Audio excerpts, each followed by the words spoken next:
Look at the end of a toothbrush under running water. The bristles look clean, synthetic, almost too ordinary to notice. But the object in your hand has a stranger past than it seems. Before it was plastic, it was bone. Before it was nylon, it was animal hair. And before it looked like a brush at all, it was just a stick, chewed until one end became soft enough to scrape against teeth.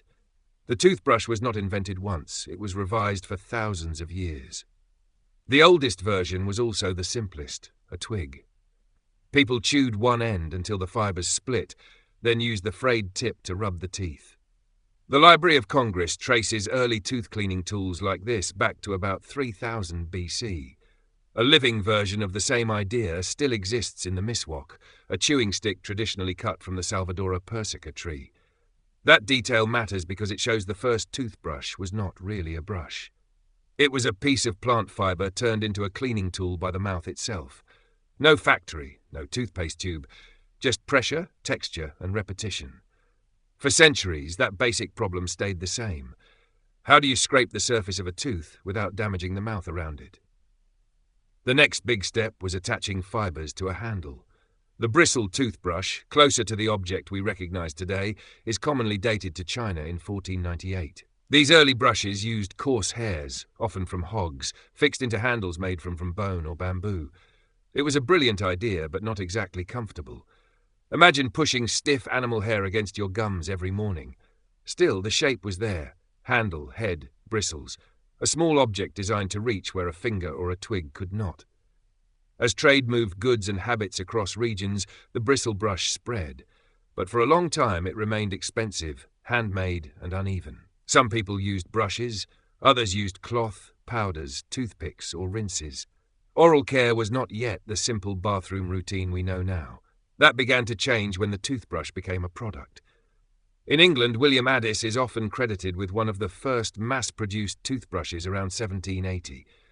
The familiar story says he made an early version while imprisoned, using bone and bristles. The prison detail is hard to treat as the single origin of the toothbrush, but the broader point is important. The brush was becoming something that could be repeated, sold, and standardized. Once that happened, the toothbrush entered the world of patents, factories, and advertising.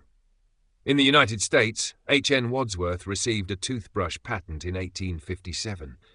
American mass production followed later in the 19th century. The toothbrush was no longer only a handmade personal tool, it was becoming a manufactured object. But there was still one problem hiding in plain sight: the bristles. Animal hair could clean, but it was not ideal. It absorbed water. It varied from brush to brush. It could be stiff, uneven, and difficult to keep hygienic. The old brush had the right shape, but the wrong material. The modern toothbrush needed something artificial. That turning point arrived in 1938. DuPont had developed nylon, and Dr. West's Miracle Tuft toothbrush became one of the first commercial toothbrushes to use nylon bristles. Hagley Museum and Library records the commercial production of the Miracle Tuft toothbrush beginning on February 24, 1938. This sounds like a small material change. It was not. Nylon bristles could be made more consistently. They did not depend on animal hair. They helped turn the toothbrush into a cleaner, more predictable, more scalable product. The handle could be plastic. The bristles could be synthetic. The object could finally look like the one sitting in a bathroom cup today. Then came the habit. A toothbrush is only useful if people actually use it.